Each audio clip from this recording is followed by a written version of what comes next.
Hi there, Cancers. Welcome to your weekly tarot reading.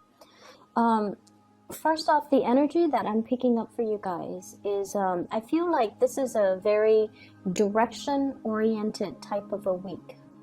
I see a lot of crossroads. I see a lot of fork in the roads. Do I take path A? Do I take path B? I see you being inundated by decisions and choices.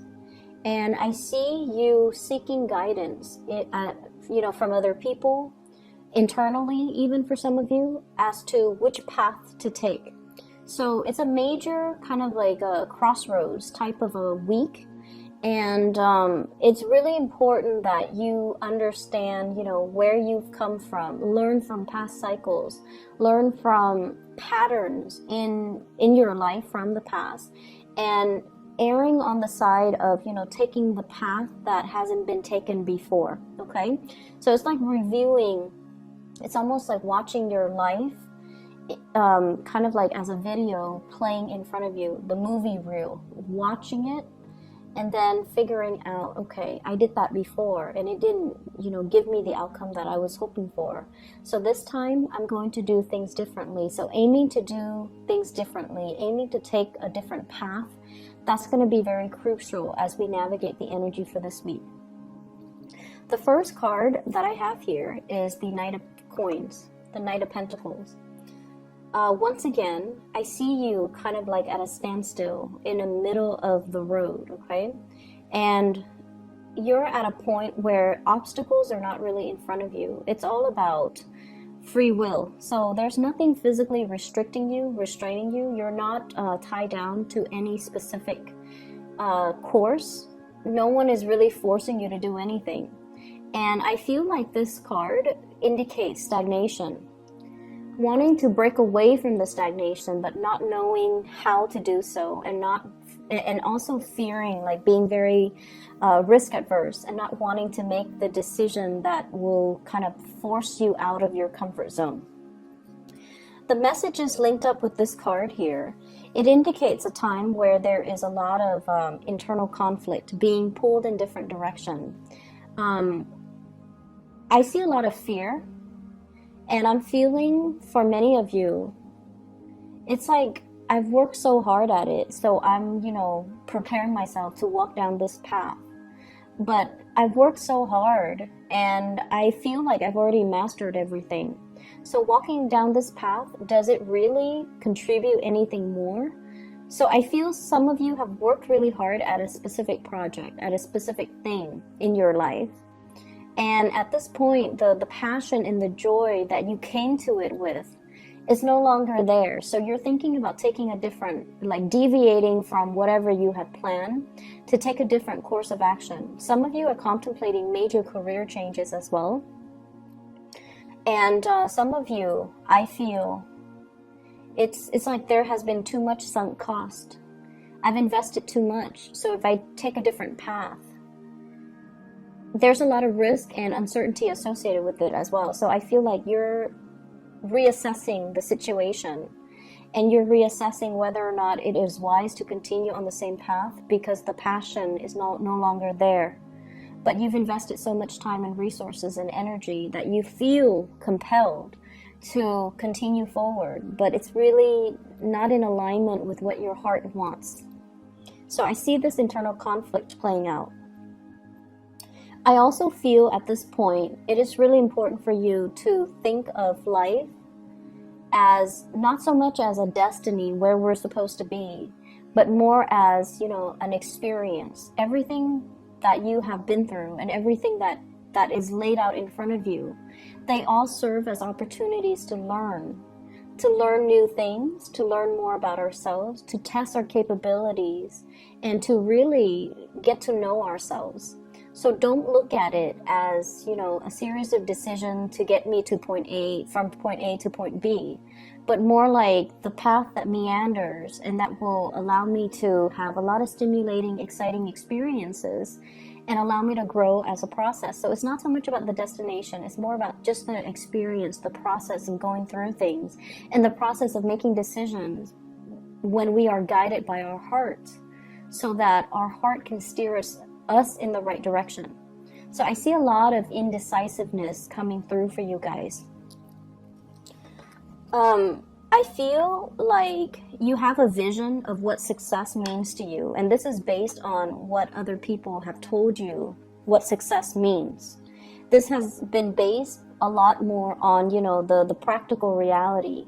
You see people on TV, you see people in, you know, magazines, you see people on social media, you see people on those TED Talks, and they tell you, you know, success is like this, success is like that, but it doesn't really jive in with your vision of success. You want to be emotionally happy with the work that you do, and I feel like for many of you, yes, money is important, but I feel like you don't want to be a slave to it, and so you're reassessing what success and material success really means. The second card coming into the picture here, we have the Four of Swords, and I believe it was Gemini that got this card in the same position. Okay, so if you have Gemini in your chart, you might want to look at the interpretation for that. But what I'm feeling is being plugged in to too many people telling you what to do, too many people giving you their ideas, consulting too many people, and now you're just very, very confused because the information that's coming through for other people might not be appropriate for your situation. They are other people. They're not you. They're not living your reality, and they're not living your life. So it's very easy as an outsider looking in to tell people what to do. But you're the one living your reality, and you're the one that have to, you know, live with the consequences and have to live with the outcomes of your decisions. So you kind of need to center yourself, listen to your heart to make these decisions. What I feel for some of you is there might be some legal issues where you're consulting too many people on. There might be a lot of expectations externally from other people coming to you to, you know, to play mediator, to be the objective middleman, to assess a situation objectively. And I feel almost like you're being put in a situations where you have to pick sides. You might be caught between two feuding parents, siblings, co-workers, friends even. I see a couple that's arguing and you're caught in the middle. And I also feel like, you know, where does my loyalty lie? So I feel like loyalties are being tested. And I also feel like, once again, make these decisions from a space of your own personal integrity, from your own heart, rather than what people expect from you, okay? The next card is the Three of Swords. This is a card about harsh words that divide two people. It's like a wedge that drives between two people, separation between yourself and a person that you really care about. And also, it signifies to me some type of a breakup as well. Associated with this card is, I feel like you're trying to communicate with somebody and you're not getting a response. I feel like the other person has a lot of things that they're assessing in their lives, and the feelings still flow between you and them, but they're at a point where they need to sort out their feelings and they're not able to respond to you the way that you'd hope. I also feel there's an argument between you and another person that's quite significant, like a love relationship partner. And it boils down to the fact that one person expects more from the other person. So there's this perpetual conversation. It keeps coming back up. It was talked about last month. It was talked about the month before. And every month it keeps cycling back up. And I feel like it's more about who is doing what in the relationship. Are you doing enough? Is the other person doing enough? And it's like two people who are constantly running in circles, keeping scores with each other. I'm also feeling as well, for some of you, you were trying to manifest a relationship with another person. There's great chemistry. There's really, really strong emotional connection between you and that person. And I also feel like somebody has another person, like a third party. So I see three people. And I'm feeling like This is not, if you are the third party, it's not news to you that the other person is already attached. It's not news at all. And I feel like you were hoping that they might leave their partner. You were hoping that, you know, things might turn around differently. And you were hanging on to the situation because you were hoping it will get better. For others of you, I feel like you're in a relationship with somebody. And you might be with somebody else. So you might be the one juggling two options. And the other person is not willing to let you go because they really feel very strongly about you. And I feel like, once again, you know, that crossroads, making a decision, picking sides, and walking down one path might negate the other path. It might rule out the other possibility. So the choices that you're making for this week, it is very, very important. The third card that I have here, the fourth card, the Nine of Wands. This person's heart chakra is very open. This is somebody that has been through a lot of hardships in his or her life. There's an imagery of the tree, so I feel like it's somebody who's a very old soul. They've been through a lot of pain, a lot of trauma in their past. They're not playing the victim. They're not sitting there sulking and, you know, wallowing in self-pity. They get up and they move on with their lives. This is coming in, I feel, as a little bit of a spiritual advice for you to kind of break away from it and don't fall victim to it. Be empowered as a result of everything that you've been through, but learning from the past so we don't make the same mistakes. The messages associated with this card is to move away from situations that are painful, to move away from people that are not appreciative of everything that you have to offer, to move away from situations where you are wedged in the middle between two feuding parties, and to move away from situations where you might be a third party, to reform our actions and our behaviors so that they are more in alignment with our higher self. Kind of like that imagery of the tree. The tree faces a lot of adversity, like inclement weather, severe weather, and everything that it faces allows its branches to be stronger, allow the trunks to fortify itself, and allow it to stand upright and stand tall. And so it's sort of like that, the imagery of the tree. And everything that you have been through creates the person that you are today. There were no accidents or, you know, mistakes. But if we find ourselves in the same cycle where we constantly get hurt, where we constantly look for the wrong relationship partners, or seek people who are not physically or emotionally available to us, then we're not really living the lessons. We're reliving the karma and reliving past mistakes. So it's really urging you to move forward. And I feel like I just get this message of somebody's not leaving their marriage. Somebody's not leaving their marriage.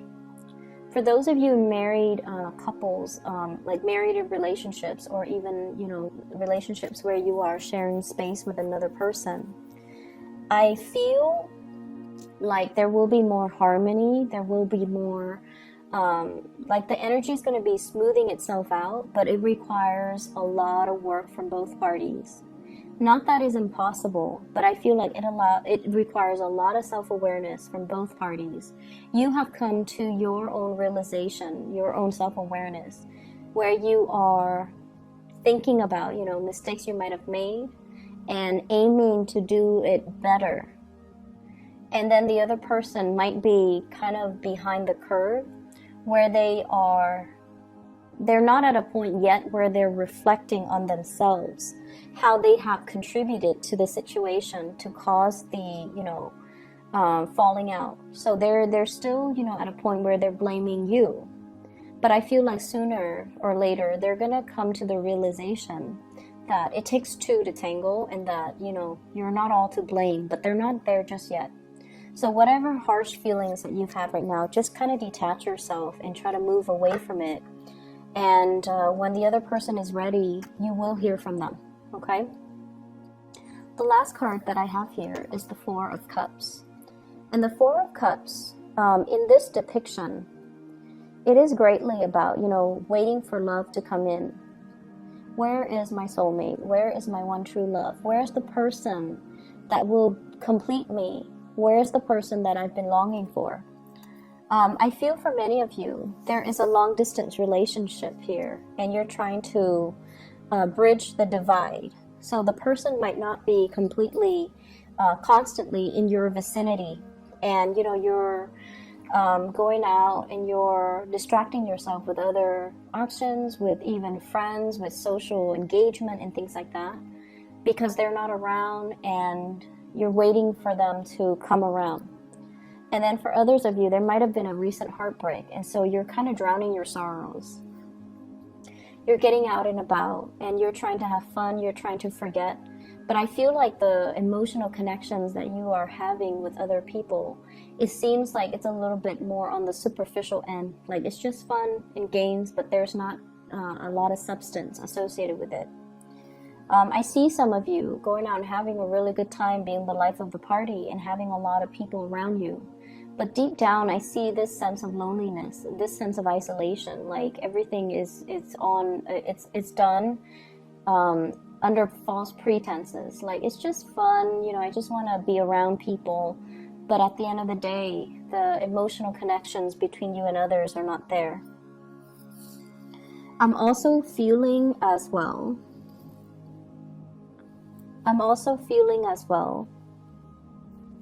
you might be dealing with a situation where the other person has a lot of options and you might be just one of the options. So please be very careful. If this is a perpetual thing, if this is an ongoing cycle, if you've seen this before, I feel like it's the same energy. Try to remove yourself away from that energy, okay, Cancers? I hope the reading is helpful. I hope, honestly, that not a lot of you are dealing with this. It seems to me like it's a little bit sad, and I hope that you are able to look at the options in front of you and take that path that you haven't taken before, okay? I feel like it's going to bring a lot more prosperity. There's a lot of fear here about venturing out into the unknown, and I feel like you kind of need to bite the bullet and just do it, okay? I would advise you as well to kind of listen to your intuition on this and not listen to the advice of other people, and especially asking people over and over and over again, because they're validating, they're not validating what you need to do. They're validating what they feel you should do, but they're not really living your reality, okay? So be careful about that. Best of luck, okay, Cancers? Take care, and hopefully by next week this energy would have cleared up, that you've made some decisions by then. I wish you the best, okay?